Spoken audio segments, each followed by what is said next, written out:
మూసీ నీటి ప్రవాహంతో నల్గొండ జిల్లా భీమారం సమీపంలోని లెవెల్ కాజ్ వేపై రాకపోకలకు ఇబ్బంది కలగకుండా చూడాలని అధికారులను ఆదేశించారు జిల్లా కలెక్టర్ ఇలా త్రిపాఠి.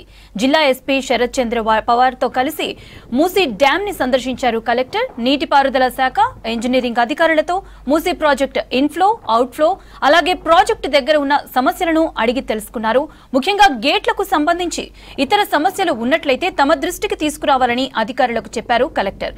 ప్రస్తుతం ప్రాజెక్టు నుంచి 13,000 క్యూసెక్కుల నీరు కిందకి వదులుతున్నట్లు కలెక్టర్ కి తెలిపారు ఇరిగేషన్ అధికారులు.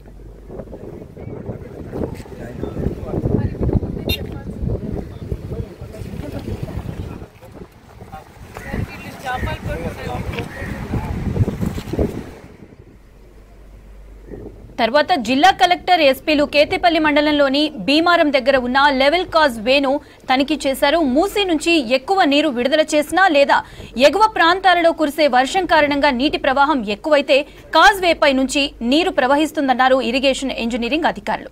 20,000 క్యూసెక్కులు మూసీ నుంచి వదిలినప్పుడు మాత్రమే ఈ సమస్య వచ్చే ఛాన్స్ ఉందని కలెక్టర్, ఎస్పీలకు తెలిపారు అధికారులు.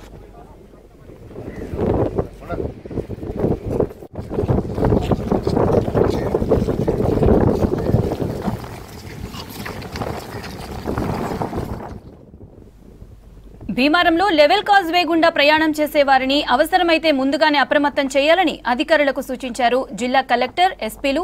భీమారం, కొప్పోలు నుంచి రాకపోకలకు ఇబ్బందులు కలగకుండా ముందు జాగ్రత్త చర్యలు తీసుకోవాలన్నారు. వరద ప్రవాహం పెరిగినప్పుడు అవసరమైతే కాజ్ వేపై రాకపోకలు నిలిపివేసి పోలీస్ పికెట్ ఏర్పాటు చేయాలని ఆదేశిస్తూ ప్రకటన విడుదల చేశారు కలెక్టర్.